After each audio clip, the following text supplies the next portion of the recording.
Péchinet encore, cette fois-ci ce sont les concurrents anglais et allemands qui demandent à la communauté européenne d'enquêter sur les conditions de l'installation de son usine de Dunkerque, un projet en collaboration avec l'EDF. Lyon, drôle d'huissier, il cambriole une planque d'action directe, brûle des documents qui auraient pu servir à la justice. 3 hommes et un serrurier sont ce soir en prison. Recherche médicale, grâce à la culture de cellules, 5 millions d'animaux qui chaque année servent de cobayes à la médecine ont peut-être une chance de sauver leur vie. Enquête dans ce journal. Madame, Monsieur, bonsoir. Étrange affaire lyonnaise. Ce soir, 3 huissiers et un serrurier se retrouvent en prison, accusés d'avoir volé du mobilier, de l'argent, des armes et, plus grave, brûlé des documents appartenant à l'organisation terroriste Action Directe. Documents qui auraient pu servir à l'instruction du dossier. Comment en sont-ils arrivés là? Simplement parce qu'en 1986, 3 mois après l'arrestation d'un membre d'Action Directe, André Olivier, ils sont appelés par la propriétaire de l'appartement à constater un défaut de paiement de loyer et pour cause. D'officiers de justice, ils se transforment alors en voleurs et déclarent que l'appartement est vide. Reportage de nos envoyés spéciaux Isabelle Staes, Philippe Dumail. Au 2e étage de cet immeuble, un petit 2 pièces, 30 mètres carrés à peine, la planque d'Action Directe.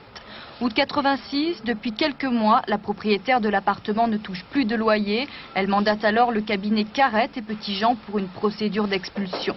3 huissiers se rendent sur place avec un serrurier.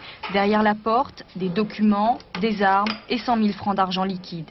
Ils viennent de découvrir une des bases logistiques d'Action Directe. Les 3 huissiers n'alertent pas le parquet, ils font disparaître les documents et se seraient partagé l'argent.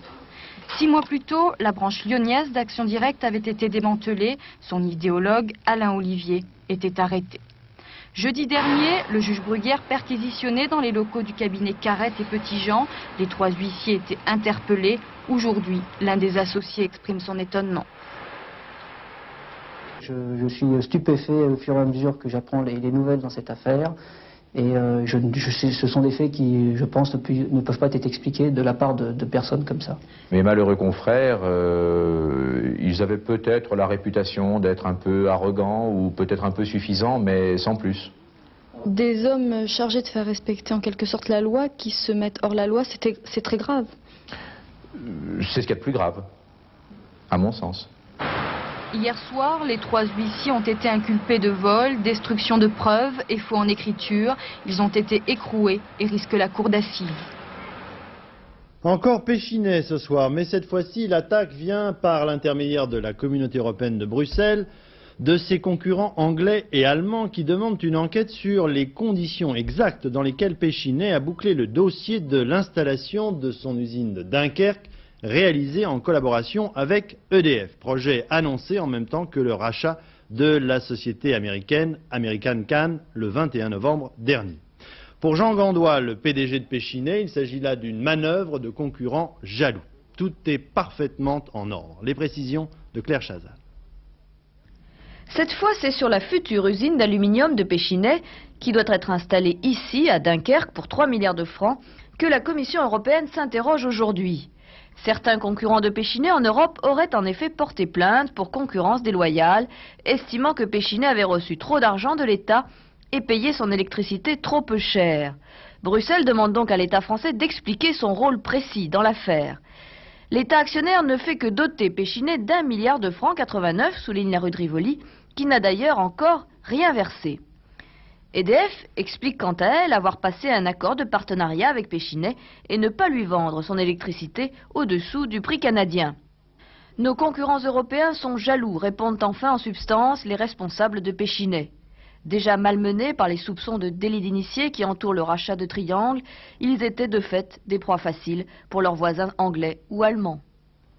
Affaire Péchinet encore et toujours sur le terrain politique cette fois. Depuis le début des révélations, le Premier ministre, M. Michel Rocard, était resté silencieux. Hier, dans un discours prononcé à La Roche-sur-Yon, il a réagi pour la première fois et sur le mode polémique, rappelant les scandales qui ont émaillé le septennat de M. Giscard d'Estaing et notamment l'affaire des diamants. Réaction immédiate de l'ancien président de la République dans un communiqué très sec, accusant Michel Rocard de vouloir faire oublier par la bassesse et la diffamation son inaction et son silence. Cette polémique intervient à un moment où l'on pensait que toute la classe politique était d'accord pour attendre les résultats de l'enquête de la commission des opérations de bourse. Commentaire Gilles Leclerc. Oui, le silence observé par Michel Rocard depuis le début des affaires commençait, si je puis dire, à faire du bruit. Le Premier ministre est donc sorti de sa réserve hier, d'abord pour exercer le rôle traditionnel d'un Premier ministre dans la Ve République, à savoir de protéger d'abord le Président de la République. Ensuite, pour faire taire certains reproches socialistes relatifs à cette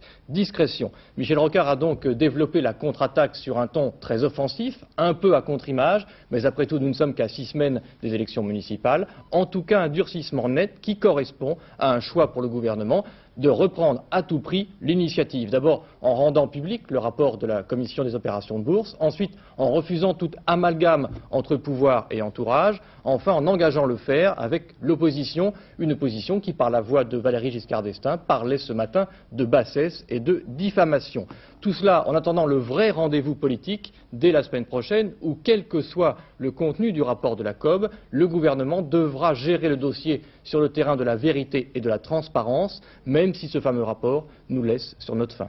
Voilà, et je bouclerai ce dossier ce soir avec un sondage BVA pour le compte du journal du dimanche, à paraître demain et réalisé jeudi et vendredi dernier, au beau milieu des affaires. Donc, 43% des personnes interrogées contre 27 estiment que M. Mitterrand a une part de responsabilité dans le déroulement des affaires Péchinet et Société Générale.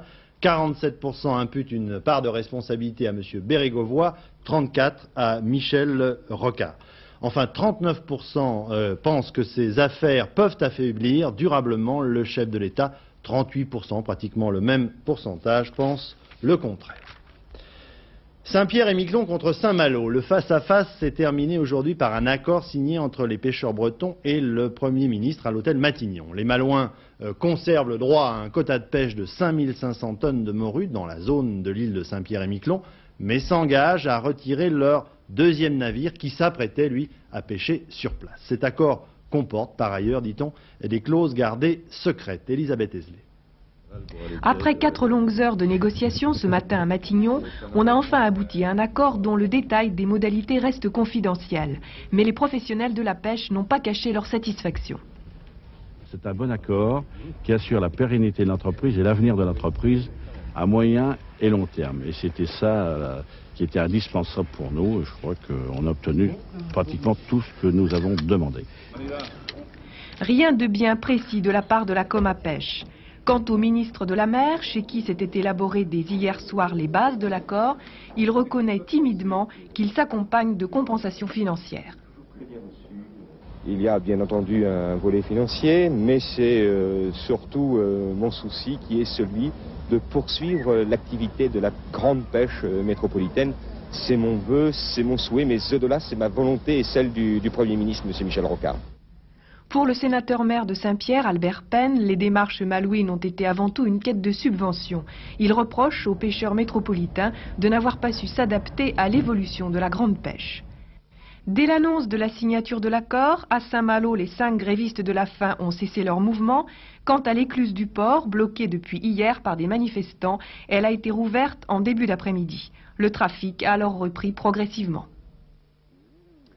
Mal reçu par les enseignants, le ministre de l'Éducation nationale, M. Lionel Jospin, avait changé aujourd'hui d'interlocuteur. Il est allé cet après-midi parler de son projet de réforme et de revalorisation du métier d'enseignant à des lycéens réunis en congrès à Créteil et qui appartiennent à la Fédération indépendante et démocratique lycéenne. Sur place, Jean-Marc Bramy, Frédéric Pasquet. Des lycéens bien sages pour accueillir Lionel Jospin, ministre de l'Éducation nationale, venu plancher devant les délégués du congrès de la Fédération indépendante et démocratique lycéenne. Après les grèves et les manifestations de professeurs hier, Lionel Jospin s'est adressé au-dessus de la tête des jeunes aux enseignants. J'ai personnellement porté jugement et jugement de condamnation sur des mots d'ordre qui consistent à faire la rétention des notes, à ne pas donner les copies, parce que je pense que là, dans une vie scolaire qui est déjà suffisamment angoissante, parfois suffisamment insécurisante, je pense qu'on ne peut pas jouer avec ça, on ne peut pas jouer avec ces phénomènes d'incertitude. Puis un dialogue timide s'est instauré entre les délégués et le ministre, chacun respectant son rôle, Lionel Jospin en magistère, les lycéens en bons élèves attentifs. Cette revalorisation, et puis ensuite on a entendu parler d'une rémunération au mérite. Alors on n'a pas très bien compris de quoi il s'agissait, j'aurais voulu que vous nous expliquiez ce que vous entendez par là. C'est pas ma philosophie que de faire ça au mérite. Et certainement pas à la tête du client. Et certainement pas les chefs d'établissement chargés de dire quels sont les bons et quels sont les mauvais professeurs. Simplement, dans un certain nombre de cas, pour des raisons financières, il n'est pas possible que tous les enseignants progressent dans les nouveaux grades où ils auront des salaires supplémentaires tous en même temps. Alors, eh bien, il faut déterminer un certain nombre de ceux qui le feront, mais il faut le faire sur des critères objectifs. En fin de journée, le ministre semblait heureux. Ces lycéens et leur organisation avaient appelé à la manifestation d'hier, qu'en pensez-vous? Oui, je crois que aussi ce qui concerne leurs enseignants les concerne. Moi aussi d'ailleurs, c'est pourquoi j'ai l'esprit ouvert par rapport aux propositions que j'ai faites. Voilà. Ça veut donc dire que vous risquez de modifier la loi? Mais prudent sur l'avenir. Fait divers en bref, maintenant épilogue dans l'affaire des Irlandais de Vincennes. 3 hommes que l'on avait cru appartenir à l'organisation terroriste de l'IRA et chez qui en fait les gendarmes du GIGN avaient en 1982 déposé de fausses preuves de leur culpabilité. Eh bien, ces 3 Irlandais viennent d'obtenir aujourd'hui 1 franc symbolique de dommages et intérêts. 6 personnes interpellées à Nice et accusées d'avoir commis plusieurs attentats contre des foyers d'immigrés Sonacotra de la Côte d'Azur et contre des locaux de la CGT et du Parti communiste depuis 1985. Le dernier de ces attentats en date, c'était en décembre dernier à Cagnes-sur-Mer. Il avait fait 1 mort et 11 blessés dans un foyer Sonacotra justement. Sur ces 6 personnes, une appartient au Front National, les autres à des organisations comme le Parti nationaliste français et européen et un groupe qui se fait appeler France avec sa police. Médecine et économie tout à la fois. Il s'agit d'une découverte très importante, je pense, pour les aveugles. Des lunettes auditives qui vont leur permettre de percevoir directement et très distinctement des sons et des éléments du monde de la lumière, celui qui est le nôtre. C'est un médecin installé dans un petit village des Alpes-Maritimes qui a fait cette découverte. Reportage Marc Maisonneuve, Claude Sicard. Dans la lumière douce des matins calmes, la vie d'un village plutôt tranquille. Une vie qui échappe à ceux qui sont aveugles, car le monde de la nuit les condamne à n'avoir que l'écho de la vie. Muré dans le bruit des autres, être aveugle signifie bien souvent ne connaître que l'écume des choses. Pierre Antonetti lui a cherché et trouvé un moyen d'identifier les objets par ceux qui n'ont que la nuit. La femme d'un de mes amis venait de mettre au monde, d'un de mes amis médecins, venait de mettre au monde son bébé dans une clinique de Nice. Et tout s'est merveilleusement passé, le bébé était là, on était dans l'euphorie. Et elle a demandé à son mari, elle a dit à son mari, tu devrais ouvrir la fenêtre. Alors étonné, il lui a dit, tu as chaud. Elle a dit, non, non, mais c'est à cause de la fumée. Elle devenait aveugle. Quelques heures après, elle était aveugle.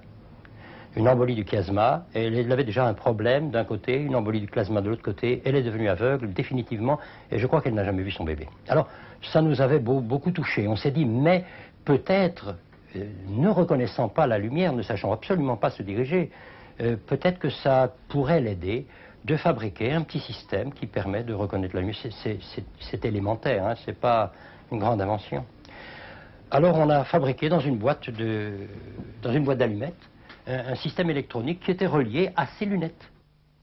Au centre de la monture, une fibre optique reliée à des composants électroniques. Dans chacune des branches de lunettes, une prothèse auditive. C'est l'intensité lumineuse qui, en variant, délivre des informations sonores aux non-voyants. Pour lui, la possibilité d'acquérir un vocabulaire de son, une ouverture sur le monde, l'espoir d'éviter l'autisme chez les enfants. Ce système permet à un enfant aveugle de sortir le matin et de dire « Monsieur, il fait un temps magnifique aujourd'hui. À droite, par contre, il y a des nuages. » Il peut dire la maison en face de nous a 4 étages. Il voit le ciel au-dessus de la maison. Il voit à droite le vide lumineux. À gauche, la maison a 2 étages. Et ici, il y a des arbres. Seulement voilà, Pierre Antonetti a beau avoir une superbe idée, les difficultés se succèdent de sociétés chargées de la mise au point qui font faillite en groupes industriels, qui accueillent chaleureusement le projet sans jamais donner suite. Le dispositif attend patiemment les propositions d'aide. 30 000 francs pour créer une petite unité, une usine, c'est de quoi acheter le dentifrice pour les employés. Il s'est écoulé 14 ans depuis l'élaboration du premier prototype. Ces lunettes opto-auditives sont toujours françaises par la volonté de leur inventeur. Et grâce à son opiniâtreté, les premières devraient être vendues aux environs de 3 000 francs en juillet 89. Une bonne chose pour une idée révolutionnaire. La politique étrangère maintenant, c'est essentiellement ce soir la Pologne. Après des mois de face-à-face, des dizaines d'heures de négociations, eh bien, les représentants de l'ex-syndicat Solidarité, avec Lech Walesa à leur tête, sont parvenus à un accord avec le pouvoir pour ouvrir une table ronde dont la date a été fixée au 6 février prochain. Bruno Ledreff.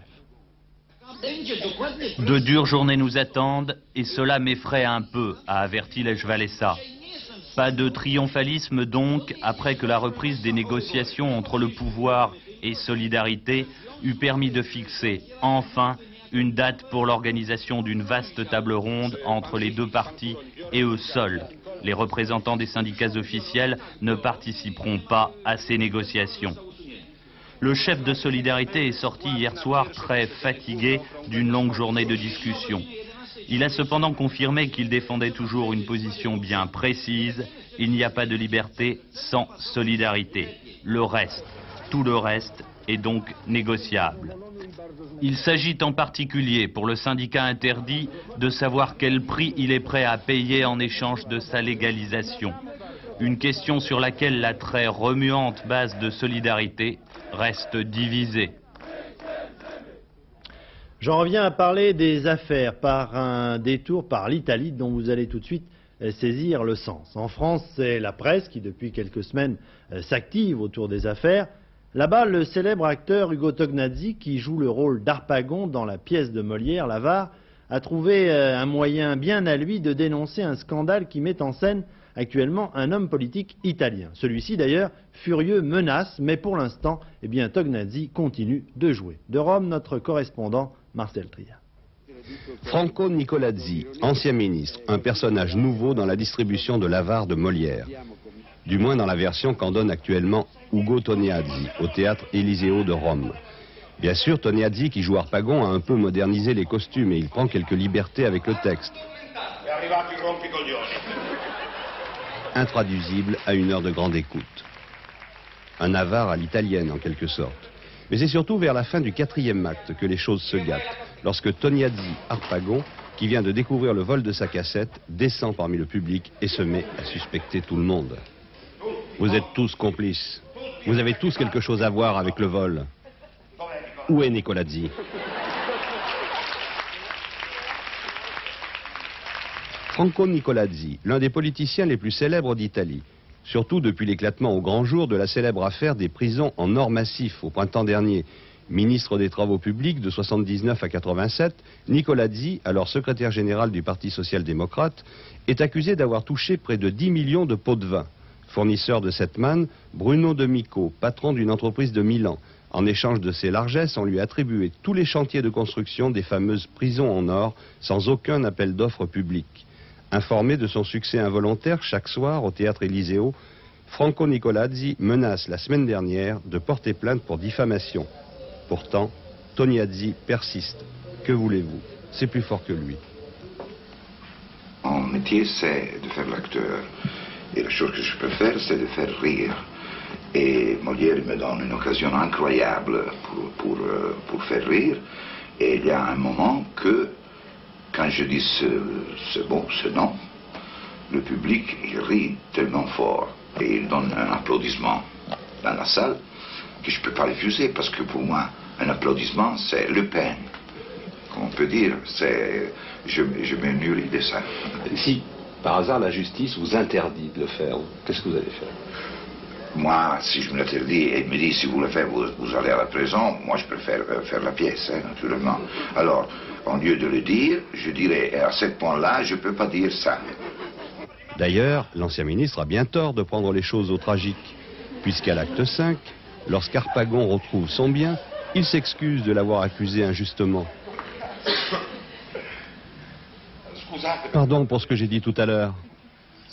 Vous êtes tous innocents, y compris Nicolazzi.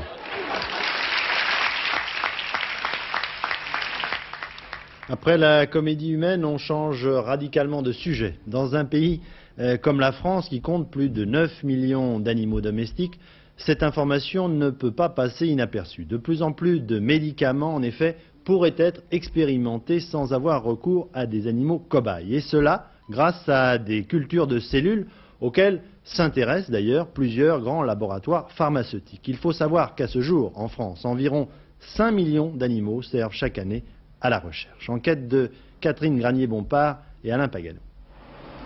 Pour ou contre l'expérimentation animale? Certains en contestent l'utilité et en dénoncent l'aspect cruel. D'autres pensent qu'elle est irremplaçable.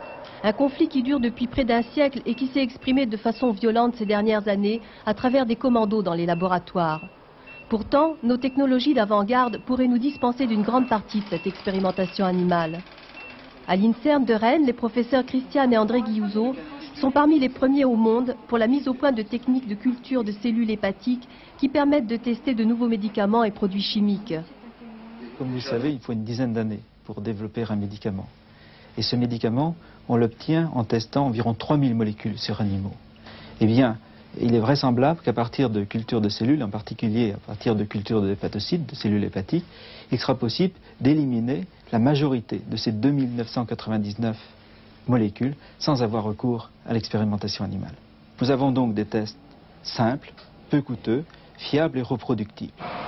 Le ministère de la Recherche a pour la première fois l'année dernière accordé un budget de 2,5 millions pour le développement et la validation de ces méthodes.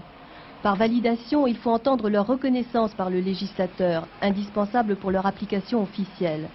Une étape très longue et très coûteuse, mais néanmoins avantageuse puisque la recherche privée, importante consommatrice d'animaux, donne le ton de la reconversion. Dans son effort d'innovation thérapeutique, Ron Poulenc a décidé également de construire un institut sur la sécurité du médicament, dont vous voyez ici la maquette, qui sera un des principaux instituts de recherche de méthodes alternatives en Europe, vu qu'il comprendra à peu près 3000 m² de laboratoire consacrés aux cultures cellulaires. Mais je crois que malgré l'effort que vous voyez là, c'est bien entendu toute la communauté, non seulement française, scientifique française, mais européenne, voire mondiale, qu'il faudra mobiliser pour arriver à valider ces tests et les faire reconnaître au niveau du législateur. Si les manifestations violentes contre l'expérimentation animale ont permis une première prise de conscience, aujourd'hui les défenseurs des animaux passent à une deuxième étape positive, qui est l'encouragement des méthodes alternatives. C'est la première association qui, pour une fois enfin, ouvre le dialogue avec des scientifiques, avec le pouvoir législatif. PAEXA a pour ambition de mettre au concours des bourses pour des chercheurs qui vont travailler sur des méthodes alternatives concernant l'expérimentation animale. Je crois qu'il faut que chaque Français se sente concerné. Si aujourd'hui la disparition de l'expérimentation animale peut paraître encore utopique, elle ne l'est plus tout à fait maintenant pour demain.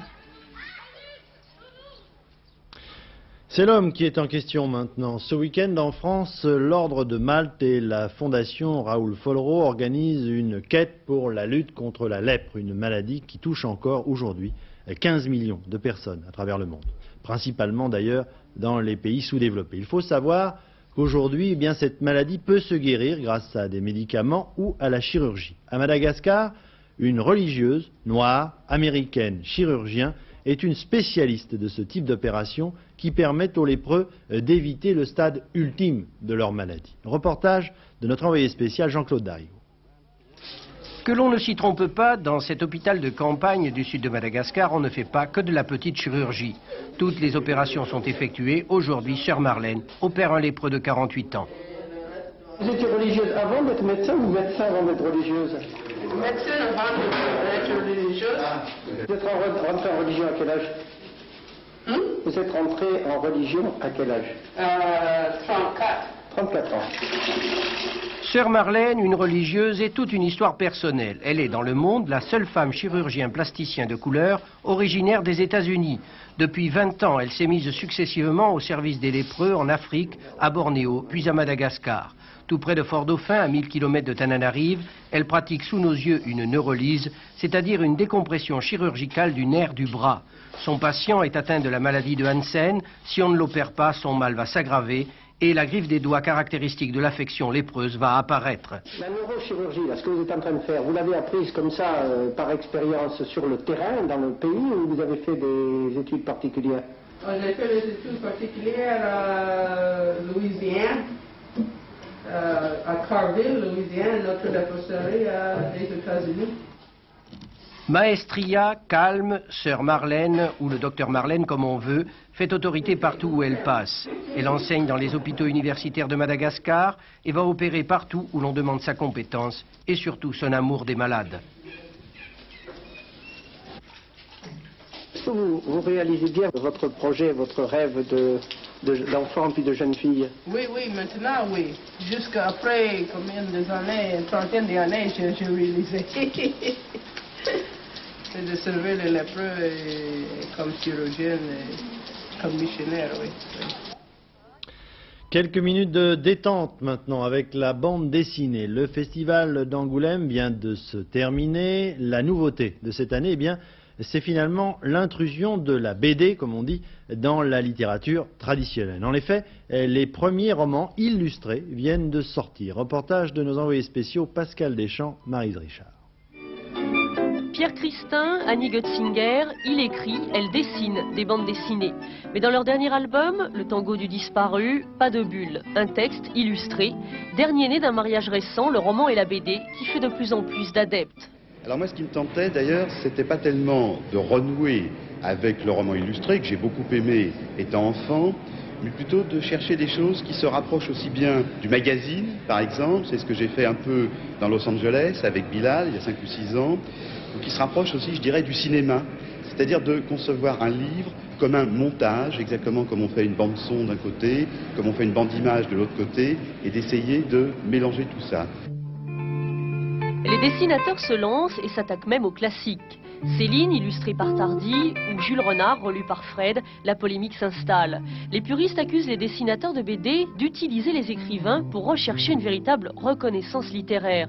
Les dessinateurs protestent de leur bonne foi. J'ai essayé de respecter vraiment l'esprit aussi de Jules Renard. J'ai surtout pas voulu le trahir, donc c'était beaucoup plus compliqué que si j'avais travaillé sur un de mes propres textes où on peut moduler, enfin faire selon ses sentiments, puis on peut se permettre de changer un mot. Tandis que là, Jules Renard, j'ai rien changé, ben, la virgule près, c'est s'il y a 3 points de suspension, il y a 3 points de suspension. Je crois qu'il ne peut pas y avoir de complexe par rapport à un écrivain, quel qu'il soit, mais de toute façon, ce n'est qu'une vision de... Bon, il y en aura d'autres, il y en a déjà eu, c'est pas définitif. Et puis pour les éditeurs concernés, l'intérêt du roman BD est d'amener à la littérature un nouveau public. Pour preuve, ce test réalisé dans une grande surface. Au rayon bande dessinée, il s'est vendu 3 fois plus de Voyage au bout de la nuit, illustré par Tardy, qu'au rayon littérature générale. On chausse les skis maintenant, à la veille des championnats du monde qui vont avoir lieu dans le Colorado, aux États-Unis, et qui vous seront d'ailleurs, je vous le signale au passage, retransmis intégralement et en direct sur Antenne 2. Présentation donc des meilleures chances françaises, il y en a 2, Carole Merle, Franck Picard, Lionel Chamoulot. Voici l'équipe de France de ski, filles et garçons au grand complet. Un an après Calgary, on attend la confirmation des espoirs entrevus au championnat du monde à Vail, Colorado. Les 2 plus attendus sont Carole Merle et Franck Picard. Carole Merle, c'est le symbole de la progression et de la bonne forme du ski féminin tricolore. Carole a déjà enlevé la Coupe du Monde de supergéant, où elle est souveraine. On compte sur elle dans cette discipline. Et puis, elle devra aussi s'attaquer en géant à l'imbattable Vreni Schneider et également à la descente.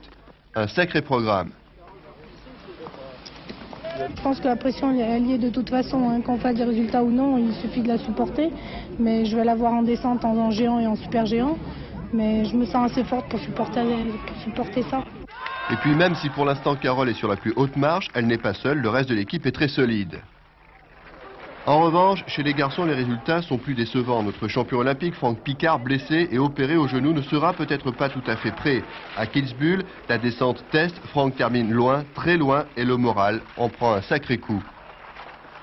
On est là pour faire dans les 15, on est là pour faire dans les 10, dans les 5, et puis on se retrouve loin, c'est navrant. Hein. Tu restes quand même confiant pour la suite? Ouais. Ouais. Une confiance timide, en tout cas chez les garçons, les stars seront Tomba, Girardelli et Zurbriggen. Depuis 1931, date des premiers championnats du monde, l'Autriche domine avec 43 médailles, la Suisse en compte 38, la France en a remporté 23, on en attend d'autres à partir de demain. Oui, on ne peut pas dire que ça soit un oui et un espoir franc et massif. On va parler du tiercé maintenant, mais ça s'arrangera lundi. Tiercé qui se courait cet après-midi et que vous avez d'ailleurs pronostiqué Pierrette Bresse, bravo. 1, 7, l'As comme on dit, comme disent les turfistes, et le 6. Ça rapporte 2805 francs et 50 centimes. Il y a un quartet également. Vous ajoutez le 15 et là vous gagnez 19 714 francs et 80 centimes. Voilà. Ce journal est terminé tout de suite après les prévisions météo avec José Blanc-Lapierre. Ensuite, aux alentours de 23h20, eh bien, Philippe Gassot vous donnera les dernières informations. Et en attendant, vous avez le droit et le devoir même de regarder Champs-Élysées. Vous verrez ce soir, l'invité vedette, c'est le monsieur qui a une petite fossette et qui se trouvera là au menton et qui se trouvera aux côtés de Michel Drucker. Kirk Douglas, bonsoir, bonne soirée, à demain 13h.